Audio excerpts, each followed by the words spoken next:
Boa tarde para você que está ligado no MGTV. Obrigada por estar com a gente nessa terça-feira. Começamos essa edição com imagens ao vivo de São João del Rei. Ontem choveu forte na cidade. Em 1 hora o volume passou dos 30 milímetros. Alagou várias ruas. Houve queda de árvore e de energia. Faz 22 graus agora em São João del Rei. Vem comigo para Juiz de Fora, por aqui 24 graus. Já tem previsão do tempo completa em toda a região.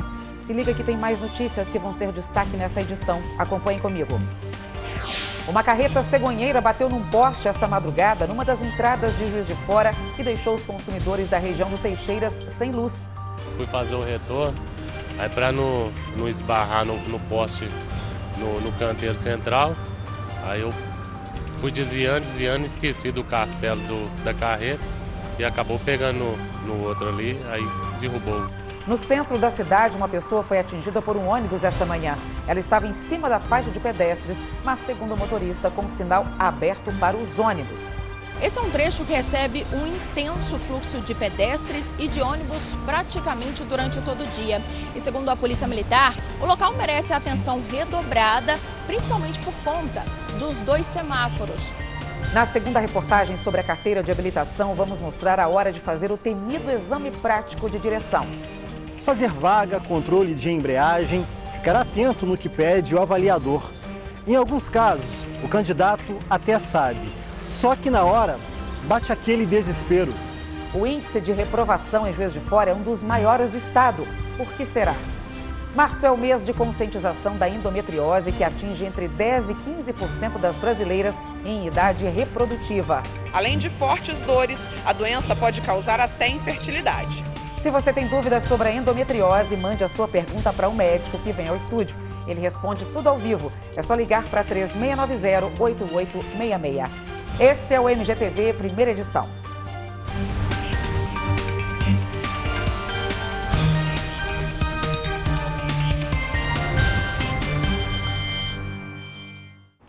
Um acidente hoje de manhã deixou a Avenida Deusdete Salgado em meia pista, nas proximidades do acesso ao bairro Teixeiras, em Juiz de Fora.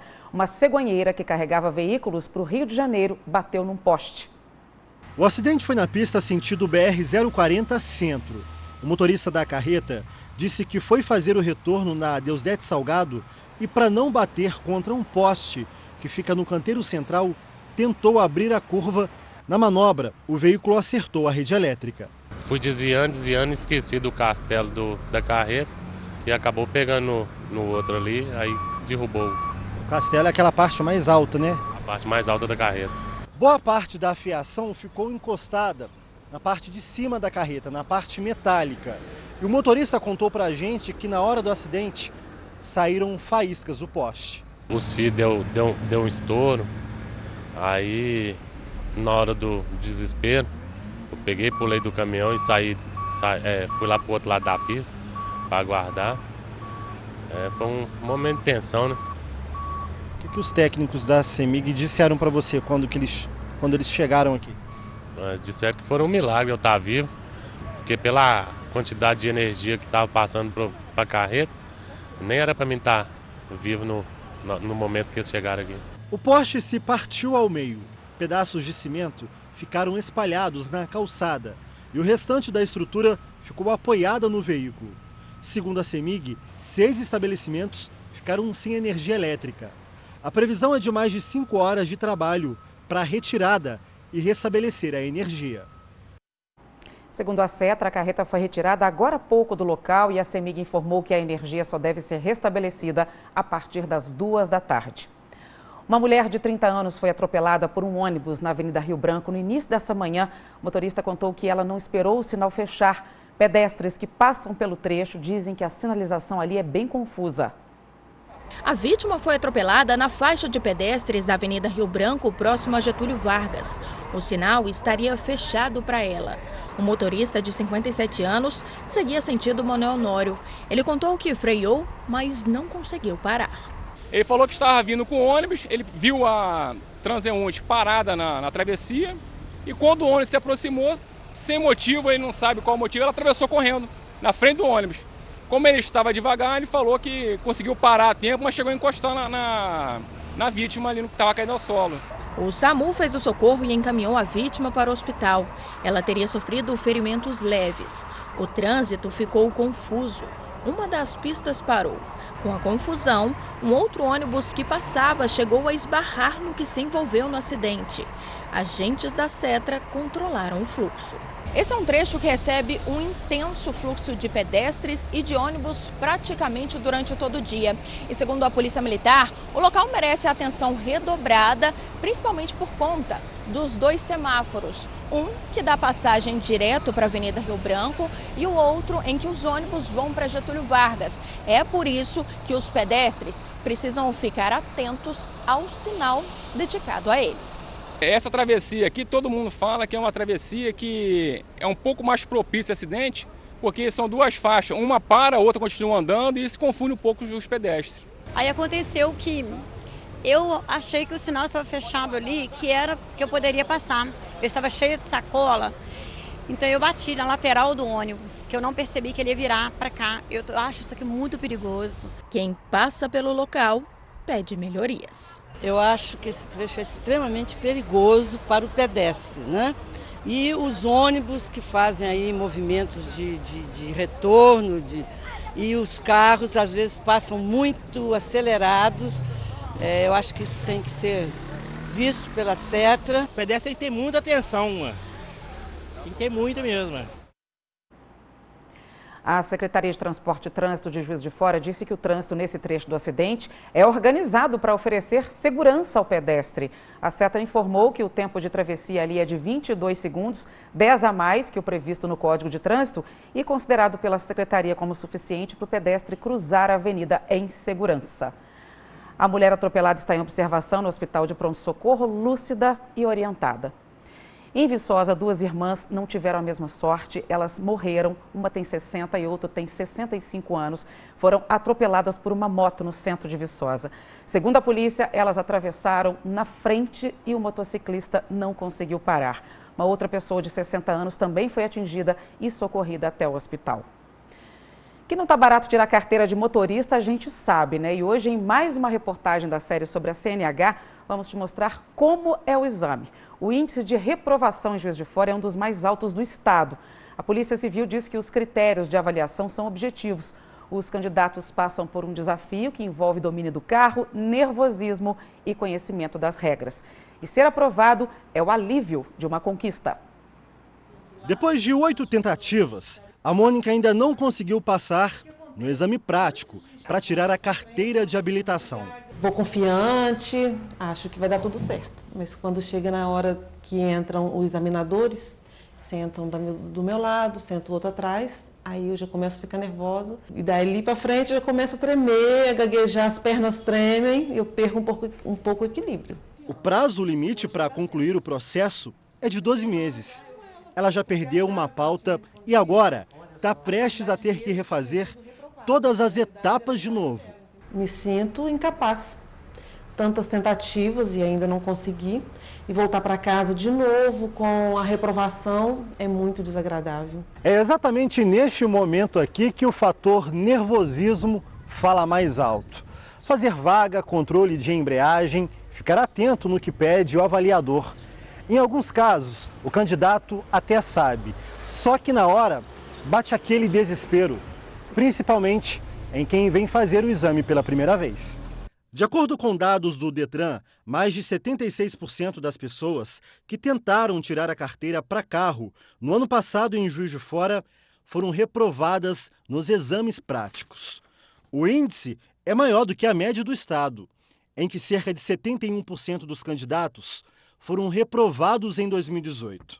Em comparação com a capital Belo Horizonte, a diferença é ainda maior.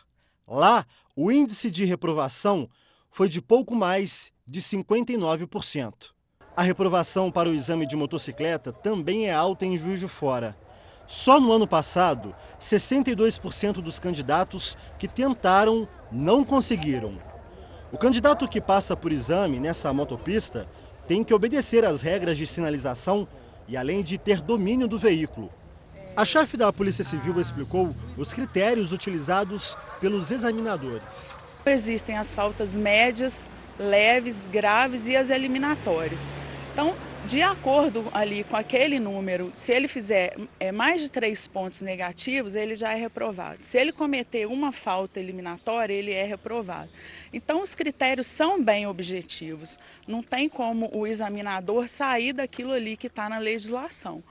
O que pode influenciar também é o estado psicológico e emocional do candidato, porque a pessoa fica realmente ansiosa e isso pode acabar atrapalhando um pouco. Esse especialista em trânsito acredita que o número de aulas práticas exigidas não é suficiente para preparar o candidato. Você tem que intensificar o número de aulas práticas, principalmente, você tem que utilizar muitos simuladores, os instrutores têm que se esmerar bastante. Hoje são exigidas aí 25 aulas práticas, né?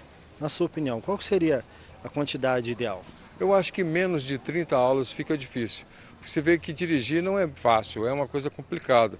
Eu acho que 20 aulas é pouco, 30 aulas razoável, poderia ser até um pouco mais. A nossa equipe foi acompanhar um dia de exame prático e encontrou alguns candidatos que não conseguiram deixar o nervosismo de lado.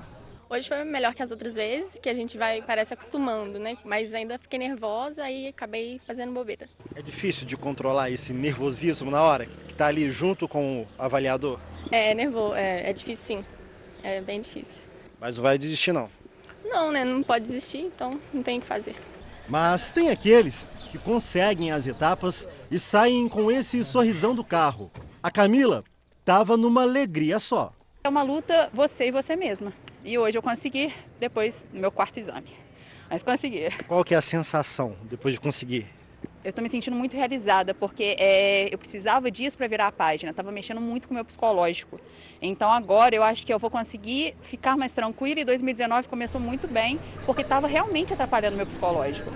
Muita pressão de você conquistar essa carteira nacional de habilitação. E graças a Deus hoje eu consegui. Legal, sensação de independência, né? Amanhã tem mais, o Wagner Tolendato vai te mostrar como os motoristas se comportam diante da sinalização de trânsito. Muitos não conhecem as placas ou simplesmente ignoram.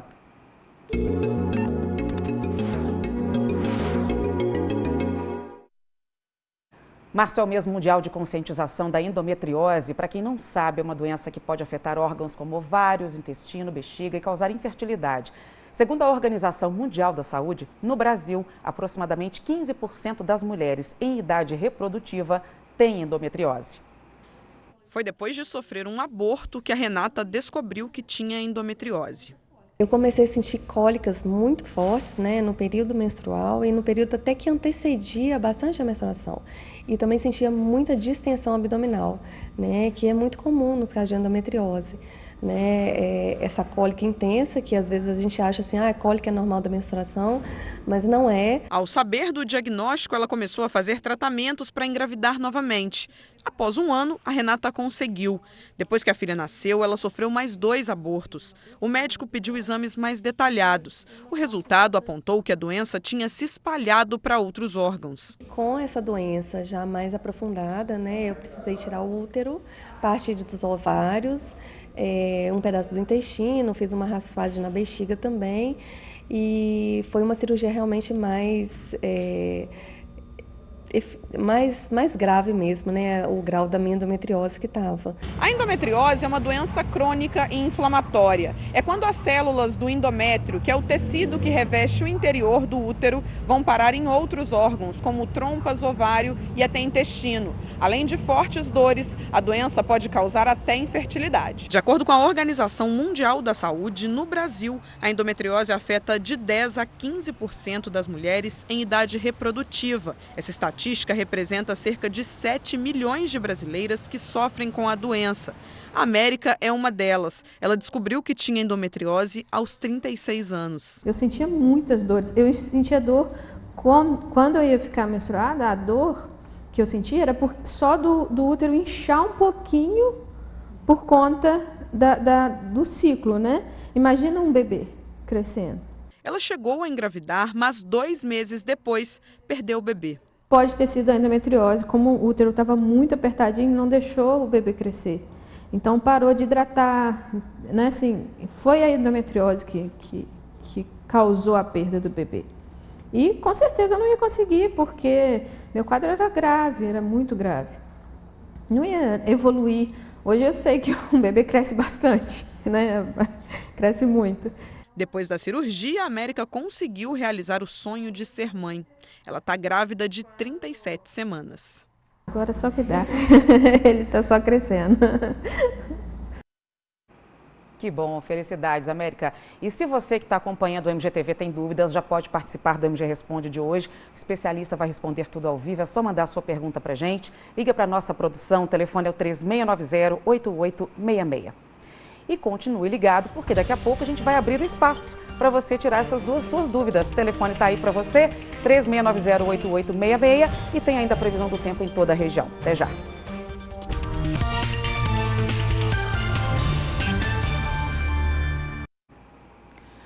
A onda de lama que atingiu a cidade de Brumadinho em janeiro tem gerado muitas discussões.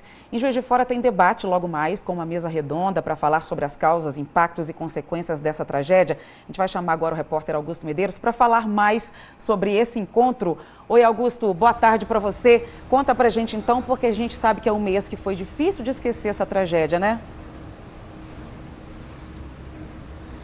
Isso mesmo, Érica. Boa tarde para você, boa tarde para todo mundo. É uma tragédia, né, que mexeu com tantas famílias e é um assunto que tem várias abordagens. Desta vez, a abordagem que está sendo colocada, né, para discussão é a abordagem de gestão.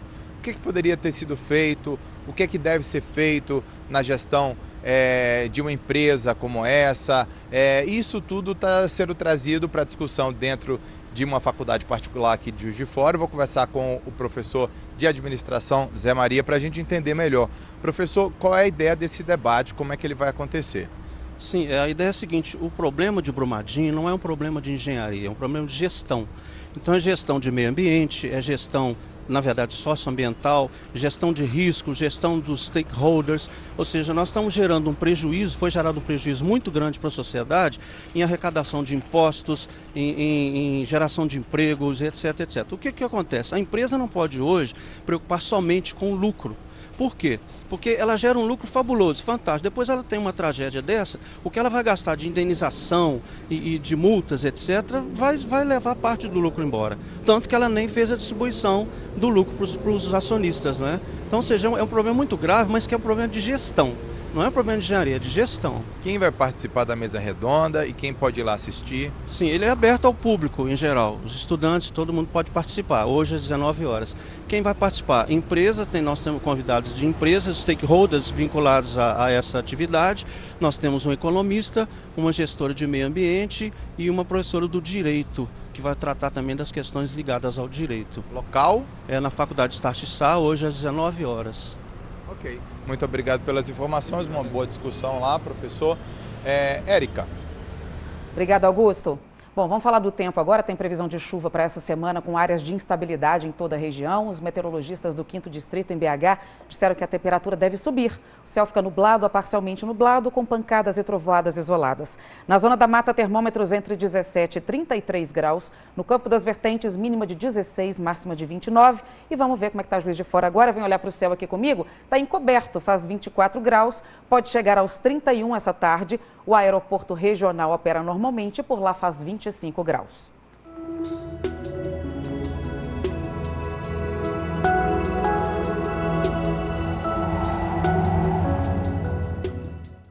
Pode haver pancadas de chuva essa tarde em todo o estado. A temperatura chega aos 25 graus em Ressaquinha, 28 em Caranaíba e Pedra Dourada, faz 33 graus em Coronel Pacheco e os termômetros chegam aos 39 graus em Astolfo Dutra.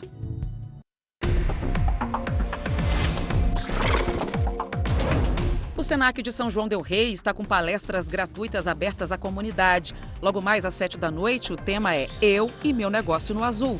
Na quinta-feira, o assunto é empreendedorismo feminino. E na sexta, preparo de bombons e trufas. Mais informações pelo telefone 3379-8950.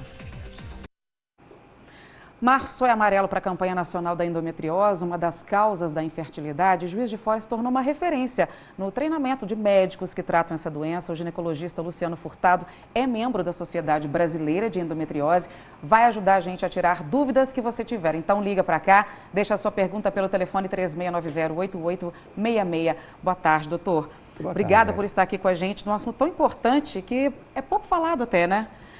Olha aqui a dúvida da Simone, ela é do Poço Rico, diz que tem 35 anos, conta que tem ovário policístico e endometriose. E ela sente dores quando tem relação sexual e também sangramento ela tem. Diz que já foi a alguns médicos, ela trata com anticoncepcional e quer saber se existe um outro tratamento, o que ela pode fazer.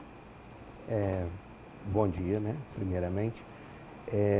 A primeira coisa a fazer é estadiar direitinho a doença, porque muitas das vezes essa dor na relação que ela sente, ela pode ser de endometriose profunda, é uma endometriose que pega ali atrás do útero, no ligamento útero-sacro, e é a principal causa de dor da endometriose. Muitas das vezes, se esse acometimento nesse compartimento posterior for grande, não vai adiantar ela tratar com anticoncepcional. Ela vai continuar tendo dor mesmo usando anticoncepcional. Algumas das vezes essas pacientes elas têm que ser tratadas cirurgicamente. O João Carlos é de Mercedes, que a namorada dele tem endometriose e quer saber se ela operar pode ser possível ter filho ou não. Isto também depende do estadiamento da doença, né? Ela pode ter uma endometriose leve, uma endometriose grau 1, grau 2, que às vezes não é preciso operar. Então a gente tem que saber se a causa da infertilidade é realmente endometriose, porque existem outras causas a não ser a endometriose e realmente ela não irá precisar operar. A Marli de Guarani, ela diz que tem uma filha de 18 anos, há alguns meses, ela apresentou sangramento no umbigo, fez ressonância, deu negativo para endometriose, ela fez um tratamento com anticoncepcional e quer saber o que ela deve fazer daqui para frente. Esse sangramento no umbigo é muito característico de endometriose, de implantes de endometriose no umbigo, ali perto do tecido abaixo do umbigo, né? Eu acho que ela tem que investigar melhor. Às vezes a ressonância não pegou, um ultrassom de parede abdominal, ultrassom normal, né? Um exame menos caro, mais baratinho, ela consegue fazer um diagnóstico e retirar o foco do umbigo. Alguém que não quer se identificar, diz que está há 3 meses com sangramento, fez exames, descobriu que está com mioma e endometriose. Quer saber se nesse caso a cirurgia é a melhor opção. Tudo depende também do tipo do mioma, né? Se esse mioma for, dependendo da localização do mioma, ele nem cirúrgico ele é, basta a gente acompanhar. Então miomas você tem que saber aonde está localizado o mioma, né? Qual o tamanho do mioma. Agora, endometriose também, como eu falei, endometriose não tem receita de bolo para tratar. Nós temos que individualizar cada caso, né? E aí chegamos ao consenso qual o melhor tratamento. A auxiliadora diz que a filha dela tem endometriose na parede do útero, do estômago e do intestino e às vezes as fezes saem com sangue. Ela quer saber se tem alguma relação. Sim. O sangramento nas fezes, quando a endometriose é intestinal, é um estágio muito avançado da doença no intestino. Graças ao bom Deus, né, felizmente, nós não temos tantas pacientes com endometriose com caso de sangrar pelo intestino. Mas, de qualquer maneira, se ela já tem um diagnóstico que tem endometriose no intestino, ela merece ser bem estudada, essa paciente, porque realmente ela pode perder parte do órgão. Esse estudo faz parte da consulta ao ginecologista anualmente ou de 6 em 6 meses? Pode ser feito durante as consultas mesmo? Não entendi. A endometriose, por exemplo, ela pode ser descoberta ou diagnosticada num exame comum que a gente vai todo ano ao ginecologista, Papa Nicolau. É nesse exame que pode ser possível também ter esse cuidado. A gente já tem um grau de presunção grande na consulta ginecológica do postinho de saúde, na consulta ginecológica do seu preventivo anual. Basta que nós estejamos atentados aos sintomas da paciente, né, e que coloquemos a mão na paciente, porque muitas das vezes as consultas hoje em dia, o próprio profissional de saúde não está colocando a mão na paciente. Então, com uma anamnese, uma história bem colhida e um toque vaginal bimanual, muitas das vezes a gente tem um grau de suspeição muito grande e pode ser direcionado a um tratamento mais específico. A Tina pergunta se tem algum tratamento sem ser cirúrgico. Tem sim. Dependendo do grau da endometriose, a gente tem o grau 1, 2, 3 e 4, né? O grau mínimo e leve 1 e 2, ele pode às vezes ser tratado com anticoncepcional contínuo ou com implantes, que hoje em dia está na moda, apesar de serem caros, né? Com injeções, que muitas das vezes as pacientes têm intolerância oral ou anticoncepcional, então pode sim. Tem uma pessoa do bairro Marilândia que pergunta se pessoas que fazem a ligadura podem ter endometriose. Ela diz que tem muito fluxo e sente muita dor. As pacientes que têm ligadura, elas têm que lembrar que elas tiveram um antecedente antes da ligadura, né? Então, eu entendi a pergunta, porque a ligadura faz com que o sangue não reflua para a cavidade pélvica, você está certíssima, né? Mas a ligadura, uma das coisas que a gente vê é que quando a paciente faz a ligadura, aumenta muito o sangramento vaginal. Então, pode não ser o motivo a endometriose. Entendeu? O doutor Luciano ainda vai continuar aqui com a gente. Agora, presta atenção nesses dados. 4 milhões de mulheres nunca foram a um ginecologista no Brasil. E outras 16 milhões não se consultam com esse tipo de especialista há mais de um ano. Por isso, uma campanha da Associação de Ginecologistas e Obstetras de Minas Gerais quer mudar essa realidade. A campanha foi lançada no Dia Internacional da Mulher, se chama Menos Pudor, Mais Poder. A gente vai chamar a repórter Nayara de Paula para continuar esse assunto com a gente. Oi, Nayara, boa tarde para você. A informação é o primeiro passo, né, para a gente se proteger. Isso mesmo, Érica. Boa tarde para você, para todos. E a gente sabe que com os exames fica muito mais fácil prevenir e detectar as doenças, né? A gente continua falando sobre esse assunto com a Roseli Bianco, que é ginecologista. Roseli, boa tarde. Explica pra gente quais doenças podem ser identificadas com exame preventivo. Como o próprio nome diz, um exame preventivo para que você detecte alguma alteração que possa vir se tornar uma doença grave, como o próprio câncer, por exemplo, que seria o objetivo primordial deste exame. Mas não só o câncer ginecológico, como também o câncer de mamas, que atinge muitas e muitas mulheres nesse país e é uma grande causa de morte, mas também a prevenção de doenças sexualmente transmissíveis, que podem ser agravantes para uma vida reprodutiva futura, para aquela mocinha que planeja os seus filhos, ela também deveria se proteger e fazer este exame. O que ainda leva tantas mulheres a deixarem de procurar por um profissional ginecologista? Olha, talvez... Primeiro, o comodismo brasileiro é muito comodista, né? Talvez também um desconhecimento de que este exame tenha que ser o mais precocemente na sua vida. Ou seja, as meninas que estão iniciando, mocinhas, né, que estão iniciando a sua atividade sexual, já deveriam, quanto antes, procurar um profissional capacitado. E nós temos nas unidades básicas de saúde profissionais habilitados para isso, para buscar fazer o exame preventivo, exames de sangue com relação a doenças sexualmente transmissíveis e buscar a sua orientação com relação a planejar uma gravidez saudável ou aquela que não quer engravidar, saber como evitar da melhor maneira uma gravidez indesejada. Então o exame engloba uma série de ações, não só a prevenção restrita do câncer ginecológico. Tá certo, muito obrigada pelas informações. Fica esse alerta então, eu volto com você, Érica. Obrigada, Nayara. Até já. A gente vai continuar esse assunto no próximo bloco. O doutor Luciano Furtado continua com a gente depois do intervalo. Aproveite esse tempo para mandar a sua pergunta para cá. Eu volto rapidinho. Até já.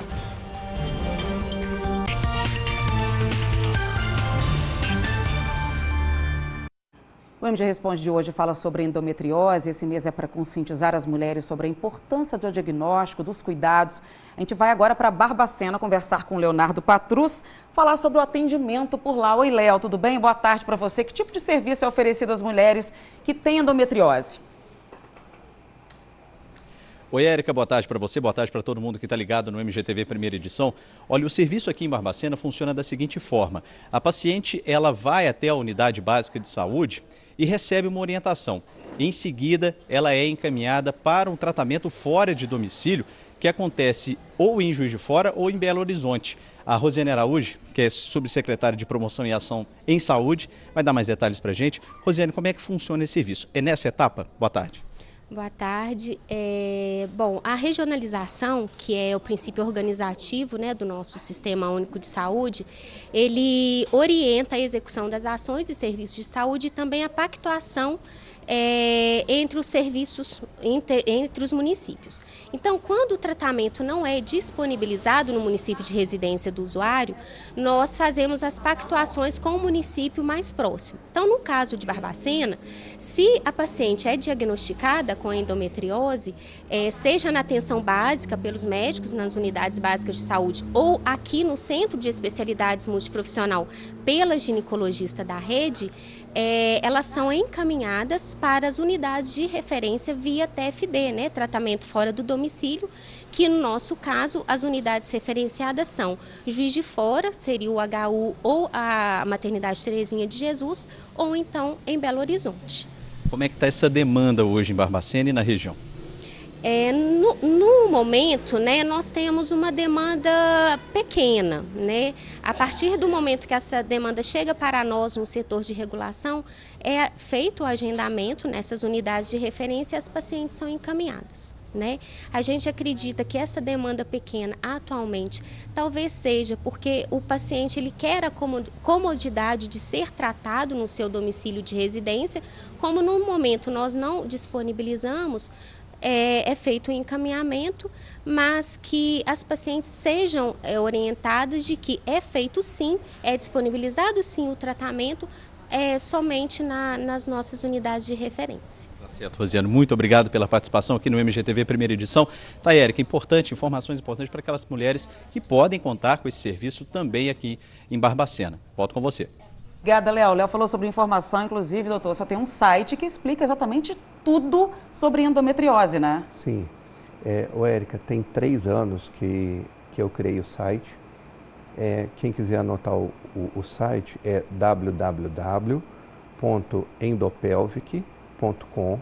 Então é um site que qualquer uma pode acessar, qualquer uma hoje tem acesso à internet, né? Esse site explica o que é a doença, quais são os principais sintomas, quando as pacientes realmente têm que procurar o médico, né, independente de opiniões alheias. Tem a respeito de todos os tratamentos que existem a possibilidade de tratar a endometriose. Dicas legais como dieta, a dieta influencia muito na qualidade de vida das pacientes com endometriose, exercícios físicos e as dúvidas mais frequentes. Endopelvic.com, vai lá pesquisar. A gente ainda vai falar mais sobre isso. Tem uma pergunta aqui, diferença entre endometriose e endometrite. Se existe? Sim. Todas duas, elas têm fundo, a origem é inflamatória. Só que a endometriose é uma doença que se espalha como se fosse vou falar a palavra, o pessoal, um câncer, né? Mas é uma doença benigna, certo? Todas duas são doenças benignas. Mas a endometriose, ela se espalha pelos outros órgãos.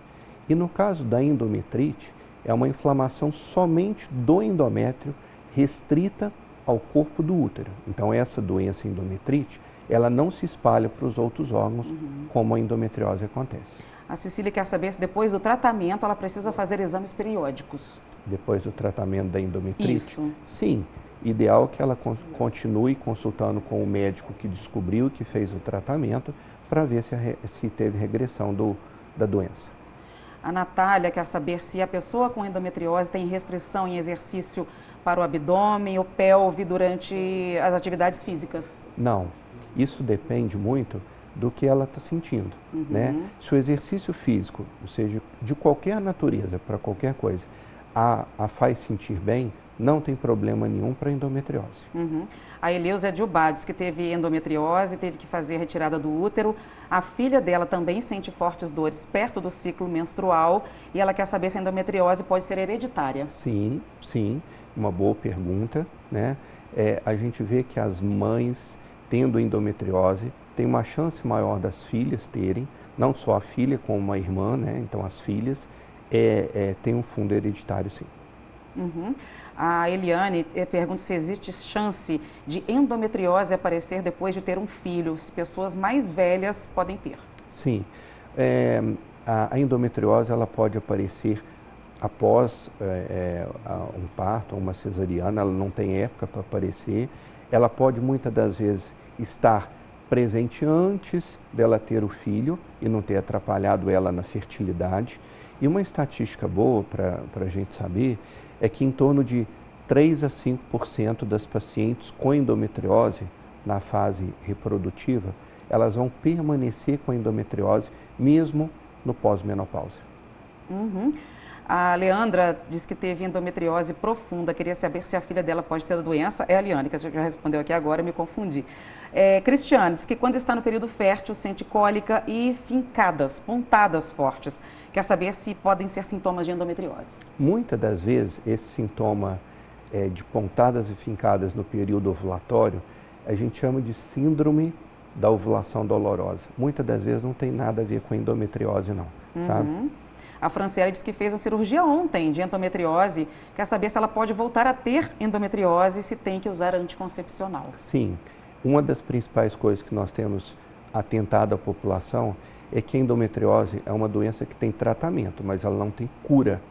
Então a paciente tem sim, ela fez o tratamento, ela tem que continuar no pós-operatório a manter controle para que a doença não volte.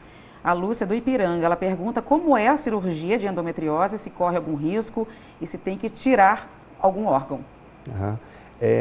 Toda cirurgia corre risco, né? Porque as pacientes levam anestesia geral e para que isso diminua o risco é que a gente tem o cuidado de fazer os exames pré-operatórios. Se tem que tirar órgãos ou não, isso depende do estadiamento da doença, né? Do estágio de 1 a 4. Tá certo, doutor, você esclareceu demais. Obrigada a todos que participaram, mas a gente continua com esse assunto porque a saúde da mulher é tão importante, né? Nesse fim de semana vai ter o primeiro seminário sobre maternidade consciente em Juiz de Fora, o SEMAC. A ideia é levar o máximo de informações às mães, mas com leveza para vencer aquele desafio diário de criar os filhos. Quem tem os detalhes desse seminário é a Nayara de Paula. Nayara, são informações bem importantes, hein? Isso mesmo, Érica. Toda a população pode participar. A gente fala ao vivo aqui do Trade Hotel, onde esse evento vai ser realizado no sábado e no domingo. E quem tem os detalhes pra gente é a Cíntia Antunes, que é organizadora. Cíntia, boa tarde. Explica pra nós como que vai ser esse evento, o que está programado? Boa tarde. Esse evento está programado, vai ser separado em 3 partes. Então a gente vai ter a parte para mães, pais, pessoas que querem um dia ser mães e pais e querem exercer uma maternidade mais ativa, mais consciente, mais bem informada. A gente também tem a parte de workshop profissional para aqueles profissionais de assistência ao parto, então obstetras, enfermeiros obstetras, obstetrizes, doulas. E também tem o workshop profissional de profissionais de assistência ao pós-parto. Então, psicólogos, doulas pós-parto, aquelas pessoas que cuidam da mulher após a chegada do bebê. Quais temas vão ser abordados? No seminário, que tem esse foco mais aberto ao público, né, para mães e pais, a gente vai ter 6 palestras. Então, a gente vai falar sobre parto humanizado, amamentação, disciplina positiva, nutrição infantil, puerpério e sono infantil. E a gente tem também uma mesa redonda, que é a nossa cereja do bolo, para discutir sobre a maternidade real e maternidade ideal. E o mais legal disso são os palestrantes que a gente está trazendo, que são de renome nacional. Então a gente vai ter Melânia Morim, que é uma obstetra reconhecidíssima em parto humanizado no Brasil. Alexandre Coimbra, atual psicólogo do Encontro, que tem especialidade em puerpério. E outros palestrantes, inclusive Camila Pavão aqui de Juiz de Fora, que são sensacionais. Como os interessados podem se inscrever? Eles podem se inscrever pelo site, então o site da Simpla, só digitar lá www.simpla.com.br com Y e procurar o evento SEMAC. Lá no site também as pessoas conferem os valores, a gente tem combo para 2 pessoas, combo para 4 pessoas e também a gente está fazendo venda nos pontos físicos no centro da cidade, Batista de Oliveira 656, tem um ponto de venda para o pessoal. Tá certo, muito obrigada. No sábado vai ser de 8 da manhã às 8 da noite e no domingo de 8 da manhã a 1 da tarde, Érica. Fica obrigada, o convite, Nayara. É com você.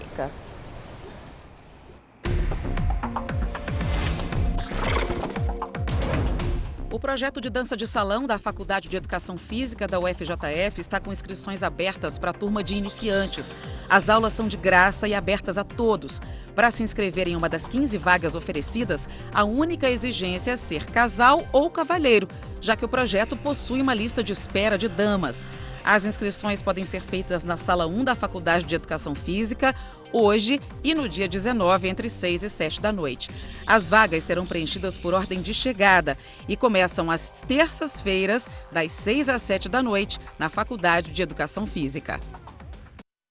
A seguir, um rapaz de 26 anos foi preso ontem no bairro Grogotó, em Barbacena, acusado de contrabando de cigarros. E o impacto do trânsito com a volta às aulas na UFJF. É um instante só, até já.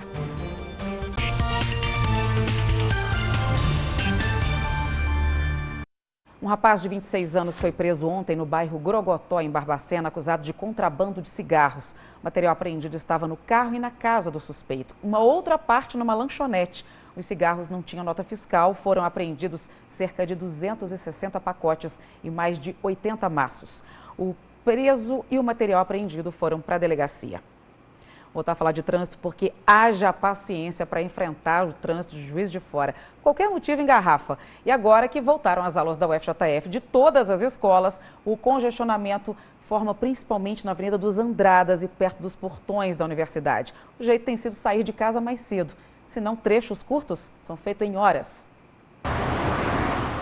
10 para as 8 da manhã e essa é a rua José Lourenço Kelmer, no bairro São Pedro. O caos está instalado no trânsito.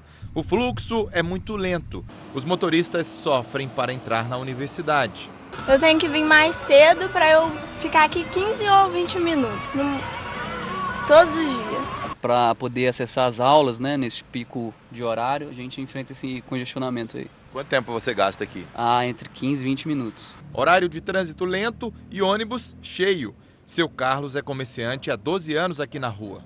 Mesmo sem aula, costuma tumultuar. Porque lá em cima, na entrada da universidade, tem uma rotatória. Que rotatória é o seguinte, é a lei do mais esperto. Entendeu? Você tem que dar preferência para um passar, para o outro passar, para o outro passar, para o outro passar. Então, fizeram a sinalização uma época lá em cima, mas tiraram em 7 dias. Nós vamos fazer esse trajeto no carro da reportagem, calculando o tempo e também o tamanho desse engarrafamento, né? A gente começou a gravar às 8 horas da manhã e o objetivo é chegar até o pórtico norte da UFJF. E o engarrafamento realmente é grande, não é? E é preciso ter paciência. É o que principalmente os estudantes falam quando a gente conversa com eles, não é? Zeramos o odômetro e seguimos atrás desse ônibus. Passamos mais tempo parados do que em movimento. E em meio a essa espera, surge uma ambulância. Avançamos 500 metros em 20 minutos. O gargalo é a rotatória do Pórtico Norte, com a entrada de um carro por vez. Estão curiosos para saber o resultado? 900 metros percorridos em 29 minutos. Como vocês viram, quase meia hora para andar menos de 1 quilômetro. É realmente inacreditável. Imagina quem vive isso todos os dias para vir estudar aqui na UFJF. Essa estudante de jornalismo costuma chegar atrasada à aula. Já aconteceu de eu ficar 15 minutos no ônibus só para chegar na universidade. Então o problema nem é o caminho até aqui, é o tempo que o ônibus demora no São Pedro especificamente. Então já aconteceu de levar falta por chegar atrasado. Como a faculdade é aqui em cima, tem vezes que a gente tem que subir a pé, mais correndo. Então realmente é um problema. O trânsito de São Pedro é realmente muito problemático. Para tentar mostrar uma solução, nós encontramos aqui mesmo na UFJF o professor urbanista Fernando Lima. Ele acredita que pode até ser feita mudança no acesso. A universidade hoje, o Pórtico Norte não é só um acesso à universidade, mas na verdade o que a gente percebe é que as pessoas se utilizam da universidade como um meio para chegar a outros pontos da cidade. Ou seja, o que acontece é que no Pórtico Norte, no Pórtico Sul também acontece de uma maneira semelhante, dependendo do horário, e as pessoas, a gente tem não só o fluxo de pessoas que vêm para a universidade, como o fluxo de pessoas que cruzam a universidade para chegar no centro, né, fazendo aquela conexão basicamente cidade alta, centro da cidade. Mas o professor acredita que a mudança mais eficaz é na forma como o trânsito é pensado, parar de focar nos automóveis e investir mais em transporte público. E isso não diz respeito apenas à rua José Lourenço Kelmer. Imagens das câmeras de trânsito da Setra, gravadas no fim da tarde e início da noite de ontem, mostram vários pontos de engarrafamento na cidade. Esta é a Avenida dos Andradas, no Morro da Glória, onde o tráfego costuma ficar retido por causa da entrada e saída de alunos numa escola. Agora a Avenida Presidente Itamar Franco, na outra entrada da UFJF. Lentidão e muito fluxo. Na medida em que a gente tiver outras opções de mobilidade urbana, de transporte público de qualidade, eficiente, com preço acessível, a tendência é que esses problemas vão se resolvendo. Assim. Simplesmente ampliar a faixa de rolamento, criar mais vias para automóveis não vai resolver o problema de maneira nenhuma. A descentralização dos serviços pode ajudar também, na opinião do urbanista. Um problema básico que a gente tem é que o centro da cidade ele é muito demandado e aí, consequentemente, o fluxo de pessoas bairro-centro fica muito forte. Na medida em que a gente vai criando instrumentos legais para que novas centralidades possam ir surgindo, cada uma com a sua vocação, não se trata de desconstruir o centro, mas se trata de propor novas centralidades, as pessoas vão tender a se deslocar menos no sentido bairro-centro e vão conseguir ter suas necessidades básicas urbanas nas suas vizinhanças, nos seus bairros. Isso é uma coisa importante. A outra coisa é pensar o plano diretor da cidade, discutir coisas que não foram discutidas até hoje, apesar dele ter sido atualizado há pouco tempo, mas eu acho que é uma discussão que ainda está em aberto, que é do ponto de vista do desenvolvimento orientado pelo transporte, né? Ou seja, na medida que eu tenho bairros que são multifuncionais, não só bairros residenciais, mas eu tenho bairro com trabalho, com educação, com residência, eu tendo a me deslocar menos por esses lugares.